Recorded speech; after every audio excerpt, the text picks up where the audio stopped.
And what's trending, with people reacting to a familiar name in Nigeria's presidential races, former Vice President Atiku Abubakar, saying he won't back down from the 2027 race. Now, this matters because it means he could be going head-to-head with fellow ADC candidate and former Labour Party candidate Peter Obi. In a statement put out on Tuesday by his media advisor Paul Ibe, Atiku also blamed President Tinubu for working to eliminate any opposition.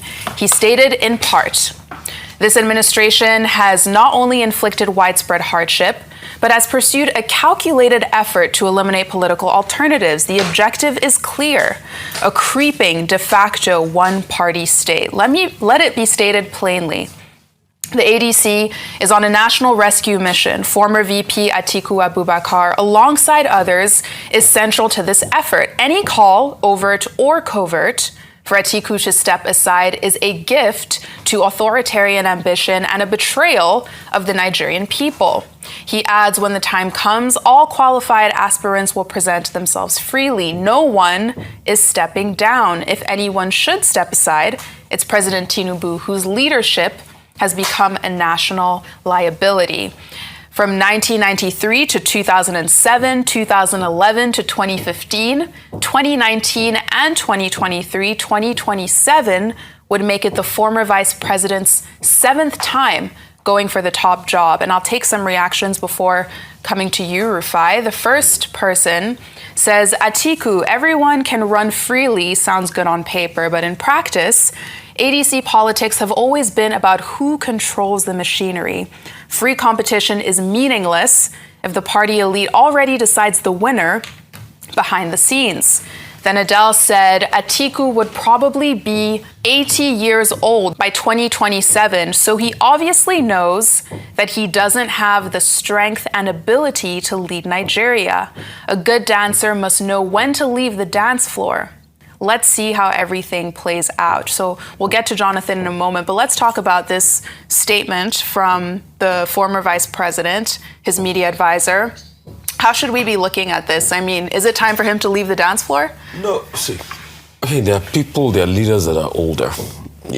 Atiku has a right to run. He has a right to his ambition. People can say because of sentiment, yeah, so he's old and all of that. No, people have the right to run. But I think the point I want to happen is this. There's a gentleman's agreement, not written in black and white, that it's the turn of the South, which we think by default should be a 2-term. And afterward, power goes back to the North. The times we have tried to break that agreement, there's a lot of fallback.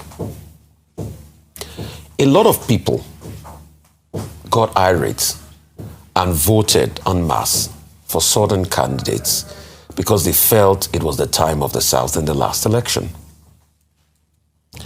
This is what I'm going to say. Any attempt to sort of like tell Nigerians that, yes, people have a right to run and no, anybody, despite your region, to run, will infuriate a lot of Nigerians. And I'm beginning to hear some Nigerians say that any attempts to play this, they will not be happy about it. And we should be careful.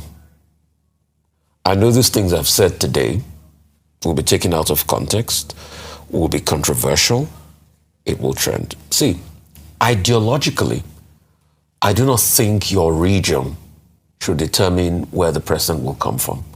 I think it should be the best competent person to rule Nigeria or to lead Nigeria. I don't like to play this politics. But it is a sentiment that has now become obtainable. And when we deviate from that sentiment, people feel that some people are trying to feel they have more autonomy than some. And I think, let me set it down here, because this thing I'm saying today will open the floodgate for the debates for this electionary cycle that has started again. So let us all watch it. And with due respect, in the coming days, you're going to see reactions. And the reactions will be, you have no right to say that. It should be the turn of our region to it is not only the South, and people are open to it. But I am just relaying some of the sentiments I've started hearing people say, that if it's an agreement where somebody from the South does 2 terms and afterwards keeps it to the power goes back to the North in 2031, and any attempt to break that in the middle will let people feel otherwise. And I think we should just put that in this conversation. So I'm ready for the backlash. I've said what I said. He said what he said. And let's stay on politics for a quick moment, because meanwhile, we have former President Goodluck Jonathan also making it clear that he, however, is pretty optimistic about the state of the People's Democratic Party, with comments just yesterday that it's alive, it's strong, and resilient. Now, the former president said this while meeting with members of the PDP National Working Committee, and it was led by the national chairman, Dr. Kabiru Turaki, in his private office in Abuja. Now, the main purpose of this meeting you see here was twofold. One, to figure out how the party can reconcile after months of internal battles, and how to reposition themselves ahead of 2027. But according to Jonathan, it's possible. Turaki then spoke to the public, reaffirming Jonathan's commitment to the party. Let's watch. As usual, for his support, for his guidance, for his advice, as always. And we have his assurance that he's still a card-carrying member of the People's Democratic Party. He's still active and will even be more active these days. There you have it. And, Dr. Abati, I'll come to you on this, because how much do you think Jonathan's involvement with the PDP at this point can really move the needle for them? Where does the party stand right now? Okay, well, in terms of context, the National Working Committee, led by the chairman of the party, who was elected in the PDP convention in Ibadan in November 2025, went to give a report to President Jonathan and seek his guidance, which is a normal thing to do. And it was in that process that the president made the point that, look, he remains a member of the People's Democratic Party, the same party that made him deputy governor, vice president, and president. The same party that had been the only surviving political party since the return to civilian rule, democratic process in 1998 and the general election in 1999. And he said he was available to continue to provide the guidance. That was the major thing that he said. And then, of course, the members of the team, including the chairman and party elders like Professor Jerry Garner, who I think if anybody wants to write the history of the PDP as a political party, he's a man that they should go to, because he was the first major secretary of the party. He has all the records. It's a living library of PDP politics. And, they thanked President Jonathan for receiving them and all of that. I don't think any other meaning can be read into it. However, to rebuild the party, to renew the party, the chairman of the party himself made a point that, look, there are cases in court, and he has the expectation that if they are able to surmount the legal order, and that he, as a senior advocate of Nigeria, knows that those challenges are surmountable, that the party will be ready to roll out. And to say that the PDP is alive and well, after all, the People's Democratic Party came second in the 2023 general elections with about 6.9 million votes. So it means that the party has potential, particularly at the grassroots level. So the fact that governors are defecting does not necessarily mean that the PDP army, among the people at the grassroots level, has defected. Those are the details that I think we can note. However, as for former Vice President Atiku Abubakar, well, he says he's going to run again. And that the leader of the APC, the candidate should emerge through an open, competitive process, which is what should happen ordinarily. And we know already that we have a three-way tussle now within the ADC. Atiku Abubakar, Peter Obi, and also former Minister Rotimi Amechi. As for the people saying Atiku should not run, they cannot dictate to him. There is nothing in the Constitution that says he's not qualified. Yes, he may have run about 6 times. The other 2 times, making it 7, were times he contested in the primaries.